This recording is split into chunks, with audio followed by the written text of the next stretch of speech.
Welcome everybody to another chess tactics puzzle video. Today I'm trying to explain you systematically how to solve a chess tactics puzzle with concrete and general ideas of proceeding in the thinking process. I have an example from the tactics trainer on Lead Chess. It's an actual tactics puzzle which I have to solve here. So let's start and get right into it.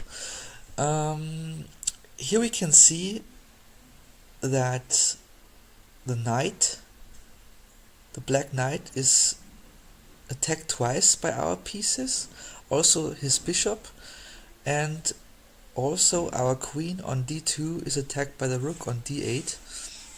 So there is something we need to consider before we make the first move. In general, we need to try finding out what the priorities look like in this puzzle. So at first we go for king safety. How is our king safety?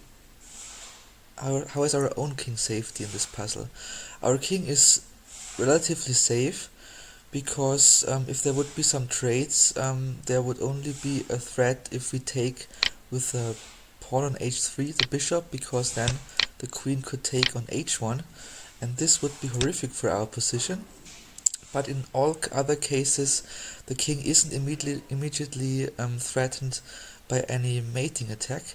So we go for our second thought. What about the king safety of our opponent? Looks pretty safe also. We don't have many attackers in any perspective around his king, and so we can make a conclusion that the puzzle is about to win material to get a decisive advantage in the whole term.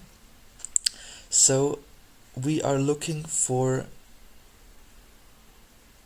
some threats against an active piece here. Our queen is attacked. If we would retreat the queen to a safe place anywhere, there would come up some disadvantage, because knight takes here or bishop takes here would just leave us in a uncomfortable position, which we just need to fight out for some drawing chances.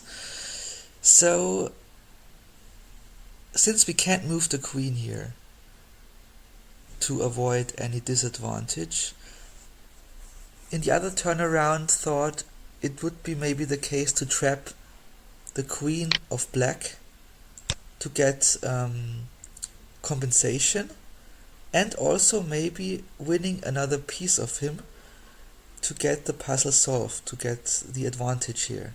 This should be the logical idea to solve it. So we can take the bishop here.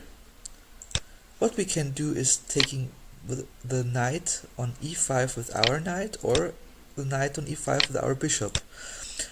So I think the only two moves which are the solution here are these two pieces attacking this one. So now we have to make a decision which piece we choose for taking on e5.